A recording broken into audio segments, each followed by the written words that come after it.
नमस्कार। वर्ष 2021 की बहुत बहुत शुभकामनाएं।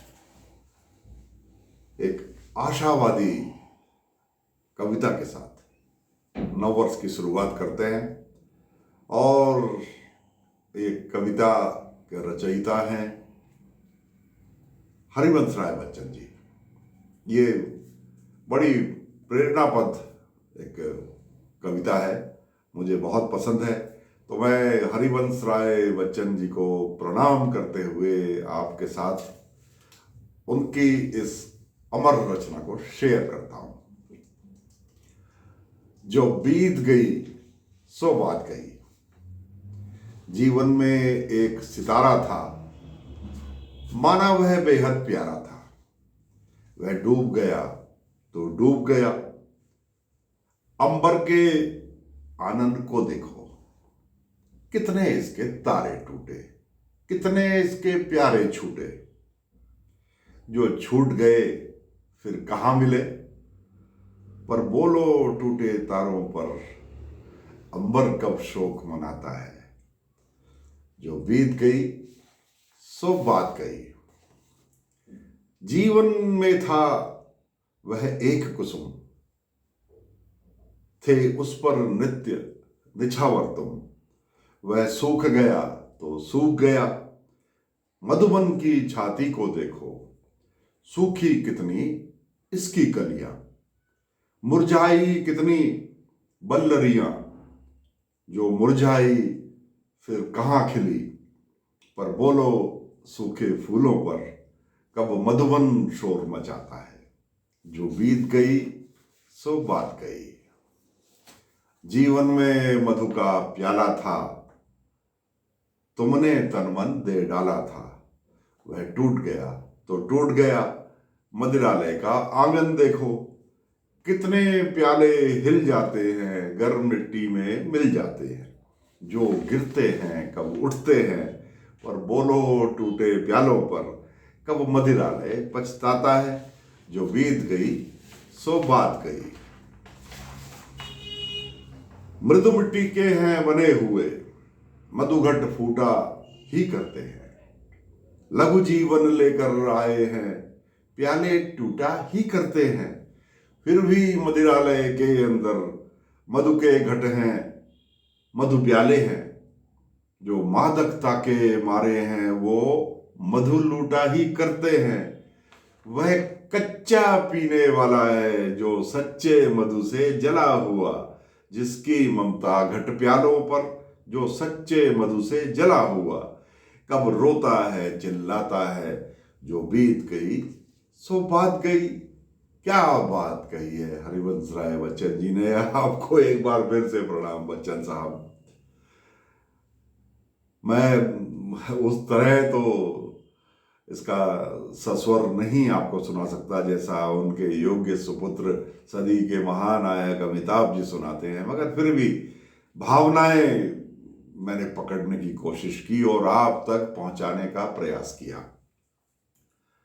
ये इसलिए कि वर्ष 2020 की सारी कठिनाइयों को भूलने के लिए मैं आपको एक बात बताना चाहता हूं।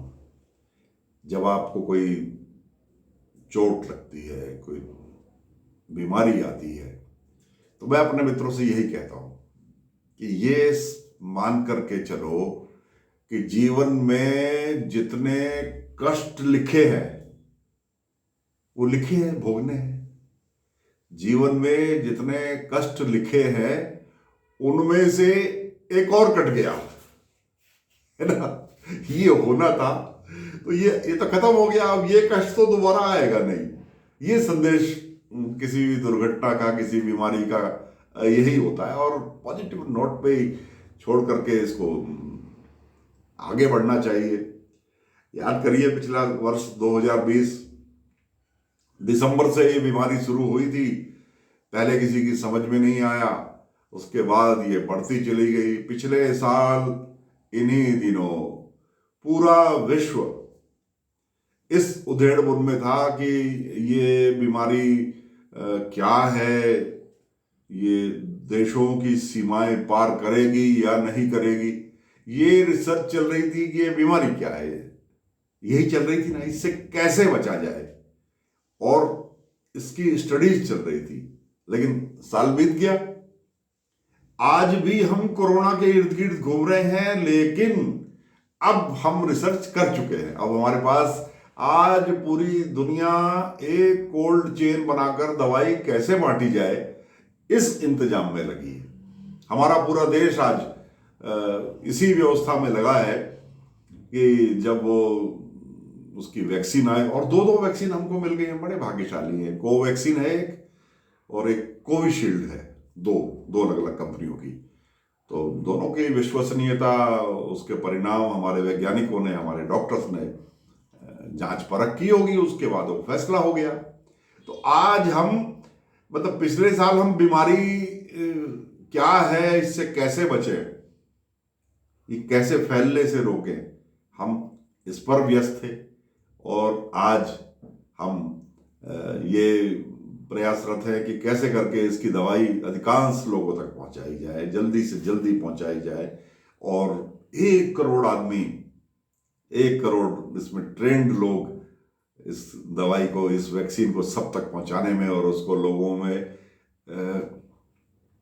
ठीक से उसका इंजेक्शन लग जाए, सभी लोग इस बीमारी से भविष्य में मुक्ति पाए। आज हम इस इंतजाम में लग गए। तो वही जो बच्चन साहब ने कहा कि अंबर से कितने तारे टूटे, कितने अपने प्यारे छूटे, आपके हमारे न जाने कितने प्यारे पीछे छूट गए, पर बोलो टूटे तारों पर अंबर कब शोक मनाता है, जो बीत गई सो बात गई। नए साल की आप सबको बहुत बहुत शुभकामनाएं। एक पॉजिटिव नोट पर इस वर्ष की शुरुआत हम लोग करेंगे, ये संकल्प आज हम लोग लेते हैं। और ये जो अब चेन बन रही है ना, हेल्थ वर्कर्स की, डॉक्टर्स की, उसकी ट्रांसपोर्टेशन की, कोल्ड चेन की, यानी जिस तापमान पर वो दवाई हमको रखनी है, उस दवाई का तापमान उतना बना रहे, उसमें हम सबको सहयोग करना है। और जो भी सरकार की गाइडलाइंस हैं, इसमें बिना किसी राजनीति के, बिना किसी धार्मिक विद्वेष के हम लोगों को उस दवाई को ग्रहण करना है। क्योंकि दवाइयों में तो ना जाने क्या क्या होता है, लेकिन वो हमारे स्वास्थ्य के लिए हमारा जीवन रक्षक होता है, तो इसलिए कभी उस पर उंगली नहीं उठानी चाहिए। अब जो लोग कहते हैं कि हमने तो कभी जीवन में अल्कोहल का सेवन ही नहीं किया, वही बता दूं तो फिर कप सिरप क्यों पीते हो भाई? सिरप में अल्कोहल है, सभी जानते हैं। तो ऐसे ही कितनी दवाइयां हैं जिनमें ना जाने क्या क्या है।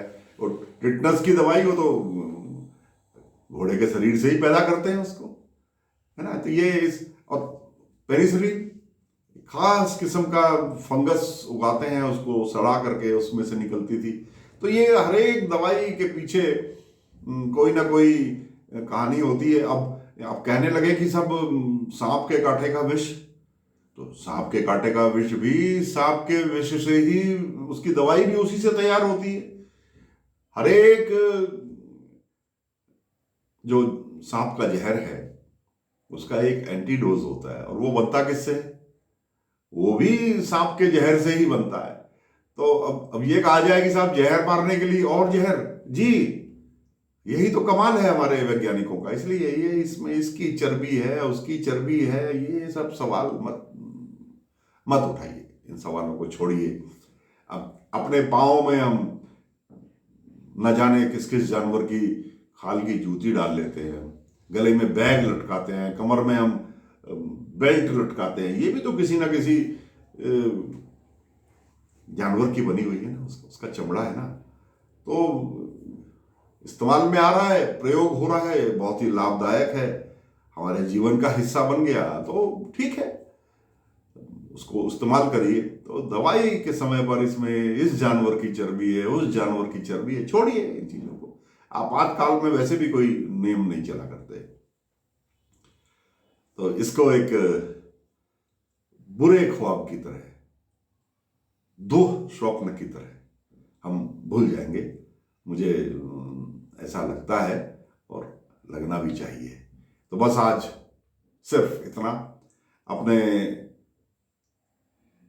जो मेरा प्रकाशन समूह है हिमालय दर्पण उत्तराखंड.com, ये जो मेरा चैनल है जिसके लिए मैं ये अपना YouTube का वीडियो भी बनाता हूँ, क्योंकि मैं इस चैनल से जुड़ा हुआ हूँ, इसकी ओर से और अपने सभी मित्रों, अपने सहयोगियों, अपने परिवार की ओर से मैं पूरे उत्तराखंड के निवासियों को, पूरे भारतवर्ष के निवासियों को, पूरे विश्व के निवासियों को ये शुभकामना देता हूँ कि कोरोना जैसी एक चोर बीमारी जो दबे पांव चोर की तरह से इस दुनिया में आई थी, हम उस पर विजय पा चुके होंगे अगले 2-3 महीनों में, इस उम्मीद के साथ आप सबको भविष्य की बहुत बहुत शुभकामनाएं। नव वर्ष 2021 आपको बहुत बहुत शुभ हो। नमस्कार।